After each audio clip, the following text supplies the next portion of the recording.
नमस्कार साथियों, आज हम एक महत्वपूर्ण बिंदु का तथ्यों सहित निष्कर्ष के साथ अनुसरण किया जाएगा और आज का अपना महत्वपूर्ण बिंदु है रहीम का जीवन परिचय, जिनका नाम था अब्दुल रहीम खान खाना।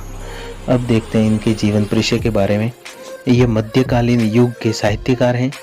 रहीम मध्यकालीन युग के एकमात्र ऐसे कवि हैं जिनके जीवन परिचय के तथ्य इतिहास के पास में उपलब्ध है। यानी जो कबीर थे, तुलसीदास थे, उनके जीवन परिचय के तथ्य साथ में नहीं है, लेकिन इतिहास के पास में रहीम के तथ्य हैं।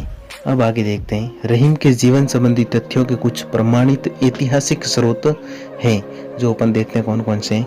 एक तो रहीम के द्वारा लिखे गए पत्र और उनके द्वारा दिए गए जवाब। इनके बाद में आईने अकबरी और अकबरनामा, जो अकबर की जीवनी है, उन जो अबुल फजल ने लिखी थी, उसमें बताया गया इनके जन्म के बारे में। फिर मासीर रहीमी जो अब्दुल्ला ने लिखी थी, उसमें भी बताया गया है।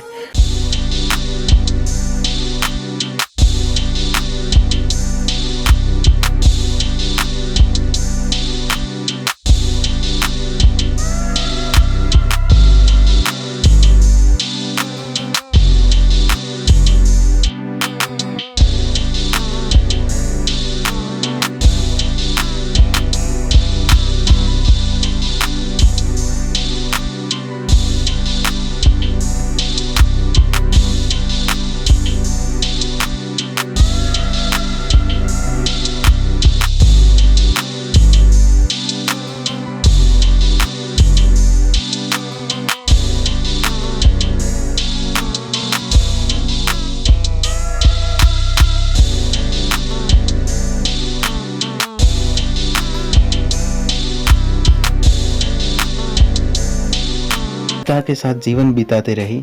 31 जनवरी 1561 में मुबारक खान ने इनके पिता की हत्या कर दी। जो उनका पुराना दुश्मन था, उन्होंने उनकी हत्या कर दी।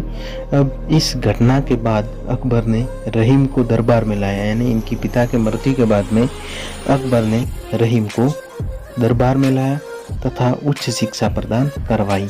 जो दरबारी थे उनके विरुद्ध जाकर भी इनको उच्च शिक्षा प्रदान करवाई। अब अपना चौथा बिंदु है गृहस्थी जीवन। पिता बैरम खां, माता सुल्ताना बेगम, पत्नी महाबानू। इनका विवाह महाबानू से हुआ था। इनके विवाह के समय के प्रमाण इतने नहीं मिलते, लेकिन इनका विवाह 16 वर्ष की आयु से पहले हो चुका था। अब इसके आगे इनका अवसान यानी मृत्यु। कवि रहीम की मृत्यु सन 1626 ईस्वी में हुई थी। इसका तथ्य है तुजू के जागीरी में रहीम की मृत्यु की सन अंकित है, लेकिन तिथि और माह अंकित नहीं है। इनका सन 1626 ईस्वी बताया गया है। मिलते हैं अगले वीडियो में। तब तक आप एक बार चैनल को सब्सक्राइब कीजिए तथा वीडियो को लाइक, शेयर एंड कमेंट जरूर करें। धन्यवाद।